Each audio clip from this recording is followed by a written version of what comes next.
Go San Francisco.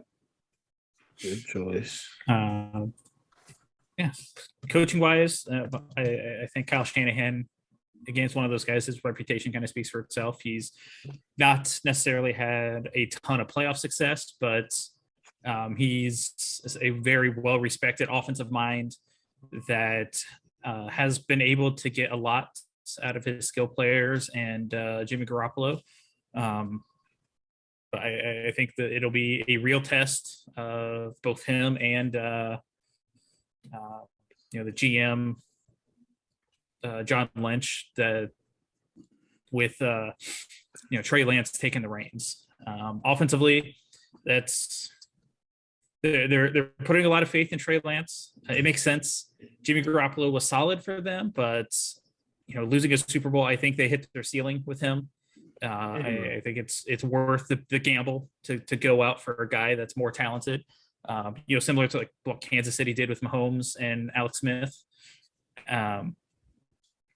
It's interesting that they're leaving Nate Studfeld as a primary backup because Trey Lance had some injury issues last year when getting in there. So not going out and trying to find a more veteran presence was a little bit of a surprise. I think the running backs, Shanahan is much like his dad, can get production out of anyone. So, they're set there. I do think, though, they're a little thin at the receiving positions. You got George Kittle, who's one of the best tight ends in the NFL. Debo, who's established himself as one of the best offensive skill players in the NFL. And Brandon Ayuk finally kind of caught on towards the end of last year, finally got his way out of Shanahan's doghouse. Mm-hmm. But the depth behind those three is not encouraging. So they're really going to have to bank hard that those guys can stay on the field for 17 games.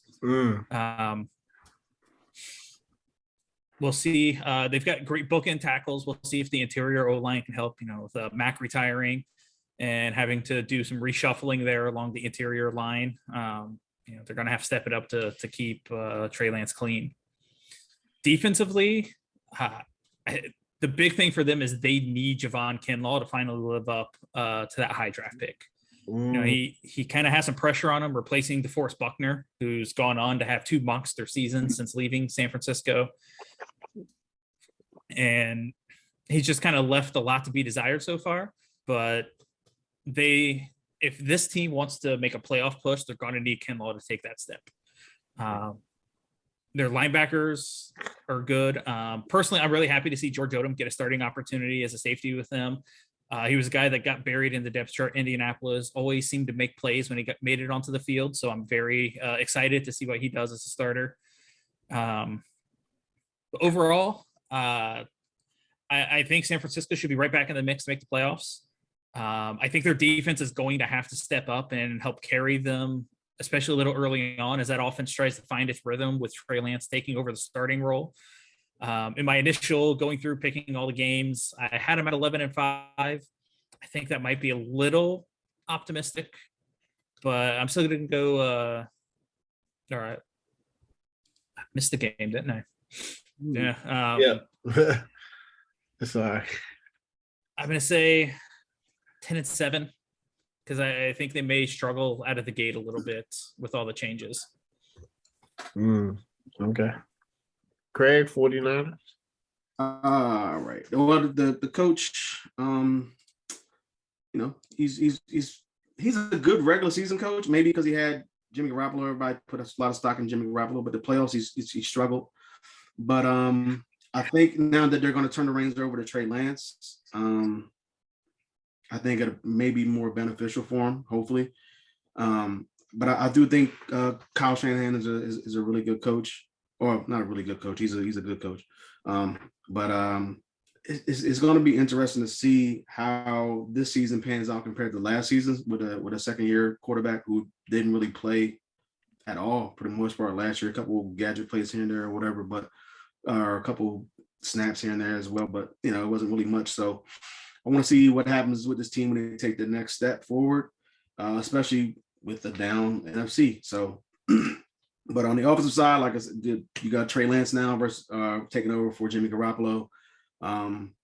I'm kind of really waiting to see what happens with Jimmy Garoppolo, because I mean, I don't think you really want to go into the season with Jimmy Garoppolo on your roster, with Trey Lance probably looking over his shoulder, possibly being a young quarterback like that. So not too many teams left out there that he could go to. I guess maybe this whole Cleveland thing, who knows? I mean, that's definitely probably the main team that he could go to. But with that whole thing looming, who knows what that situation is going to be? But I mean, that's one team he could go to. So I know they're not going to trade him to Seattle, but I want to see what happens with Trey Lance this year. We saw what happened with the other quarterbacks that got a chance to start. The other 4 quarterbacks. Was it 5? 4. So I want to see what happens with him, that he sat, like Corey said, with Patrick Mahomes, see if he can come out and actually have a really good season after watching what happened last year and watch the team go to the playoffs, go to the NFC Championship game, actually. So the ball's in his court now to see exactly what he can do. They lost. I mean, their running backs are just all over the place. They have like 4 running backs, 3 or 4 running backs. So you never know who's really the main guy. But Elijah Mitchell is the main guy, but who knows? They have so many, like the Patriots or something. So they did lose Mostert, who I thought was decent when he was there, but he was always hurt. So it's really not a big loss. I don't think they're going to really miss him, as long as Mitchell and Sermon and Wilson, they got a 3-headed monster there. But I think Mitchell was probably the main guy I would lean on. The running back, or the wide receivers, like Corey said, are just they're not there. I don't know why they didn't try. I don't know why they didn't maybe try to pursue. I guess they still can. There's still some wide receivers out there that they can maybe sign. But Debo, if with him playing wide receiver and possibly running the ball, especially with that being in his contract, with those incentives, if he runs the ball more or whatever it is, what is in his contract. If he gets hurt, I mean, you're leaning on Brandon Ayuk, who wasn't really there at all last year. Juwan Jennings is also up there as a number. I guess he's a number 3. There's just not too many named wide receivers on that team outside of Debo, really, that you can really count on. Obviously, they still have Kittle. He was hurt a lot last year, so he's going to try to come back and redeem himself as well. And he's going to be a key target with Trey Lance there. I mean, he's a check down guy. You can rely on him. So, and he's one of the best tight ends in the league. So, offensive line is really good. Obviously anchored by Trent Williams. So, the offensive line is going to be one of the top offensive lines in football. The defensive line as well. Once again, another really good, solid defensive line anchored by Nick Bosa and Eric Armstead. So they have a really solid defensive line as well. I mean, but 49ers pretty much the last, 10 years or so or something like that have been all really known for their defense. That's what helped them get to the NFC Championship game last year, beat the Packers. So they're anchored by their defense. And with a young quarterback, the defense is really going to have to step up this season as well. And the linebacking core, according to PFF, is the best linebacker core in football. So Fred Warner is the main guy there. So I don't expect the defense to be slacking at all, with him being the defensive captain on that team, or one of the defensive captains on that team.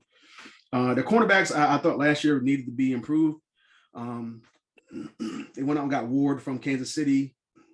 Okay, I mean, I think their cornerbacks are still the weakest point on that defense. If anybody's going to fail them, it's going to be them. But I think overall they should be solid to compete and to make another playoff run. As long as Trey Lance really just doesn't try to do too much, doesn't turn the ball over, obviously, doesn't really take him out of like field goal or scoring range or scoring opportunities, and he can come in and just be, maybe like, I don't know, like 24 touchdowns, 10 interceptions, around that range or something like that. He doesn't really have enough weapons around him, so that's going to be kind of tough. But the 49ers have one of the best defenses, and they have a really good offensive line. So, and he can run. So should be able to make plays. But I had the 49ers going 10-7. I think the first out of the first 6 games, they really only have the Rams, and that's at home. And they pretty much own in the regular season, just like the Saints own the Bucks. And then they're at the Broncos. So other than that, they can easily start out 4-2, 5-1. So yeah. I mean, that's they could probably start out that. Yeah, I'm assuming. All right, San Francisco 49ers, Kyle Shanahan, offensive whiz, quarterback guru, quarterback whisperer. Are we gonna really see? I mean, I think Trey Lance is gonna be good. I know it's a lot of things going on with his mechanics. That's not apples and oranges, but that's something that every NFL player is going to work on. Technique. Throwing motion. He needs to get that down. But that's every rookie had to. So he's just got to get it as to muscle memory, and I think he's going to do that and be fine. So I mean, Kyle Shanahan he went from Jimmy Garoppolo to Trey Lance. I think I thought, I did put that it might be a different. When I say it might be his toughest season because he is dealing with a rookie, not a rookie, his second year, and how he manages the expectations. Because Patrick Mahomes second year MVP, Lamar Jackson second year starting MVP. So these expectations that everybody's putting on him is huge. So Kyle's Shanahan's job is to manage that and just take it one game at a time and tell him to go out there, be yourself, make the plays, but focus on your mechanics and the details. He's the future. They traded 3 first-round picks. And I think he got next. I think he's going to be good. The running backs, listen, if anybody's listening for fantasy, do not draft any San Francisco running backs. They are, you're going to get, they don't stay healthy. He likes these small running backs, and they're fast, and, they're going to be on rotation. So they got Elijah Mitchell and Jeff Wilson. So Shanahan likes to use multiple backs. The receivers, I like Deebo Samuels. He is a great receiver. He's the number one. I think he can do everything. I've loved him since the Senior Bowl. I love his tenacity, how he plays. When they drafted him, I was like, he's going to be a good NFL player. Just the way that he carries himself. I do like Brandon Ayuk. He's having a really good camp. Supposedly, like Corey said, he's in the doghouse. Maybe he's out of it. I think that he has all the tools to be a phenomenal receiver. And, every year we're waiting for his breakout year. I thought he was going to break out last year. So hopefully him and Trey Lance are building a rapport, which is good because, they're going to double Deebo a lot. But Brandon Ayuk is balling out. George Kittle, once again, like we said earlier, he's a cream of the crop of the tight end. You got him. You got him and maybe Kelsey considered the best tight end in the NFL. Offensive line, it's led by the silverback, Trent Williams. It's considered the best tackle in the NFL. He leads one of the best lines in the NFL. His tenacity is great. He's a great leader. D-line. I agree with Corey, man. Kinlaw's going to have to live up to his draft status. I don't like to say that, but he has to. These past 2 years, he hasn't. And, you got to be on the field. You got to ball out, man. The edge rushers, Nick Bosa, that's enough said. Him and his brother, Joey, are phenomenal. And we'll talk about him a little later. But, Nick Bosa is just what you want. Had a phenomenal bounce back year. Looked like he didn't even miss a step. Off-ball linebackers, Drake Kinlaw, Fred Warner are the prototypical linebacker that you want in these today's game. They're fast. They can cover sideline to sideline. They cover tight ends. They cover receivers. They can do whatever you need them to do. They're in the run game, so they're good. San Francisco defense is good. The cornerbacks, listen, Craig, you're exactly right. But when you have a phenomenal defensive line and edge rushers, your cornerbacks can be decent. They just have to be able to do their job for 4 seconds. That's it, literally. And then, that's the benefits of having a great D line. Like they have they have Armstead and Bosa and Kinlaw. And then you have Fred Warner's your like off-ball linebacker and Nick Bosa. Like that is a phenomenal front seven.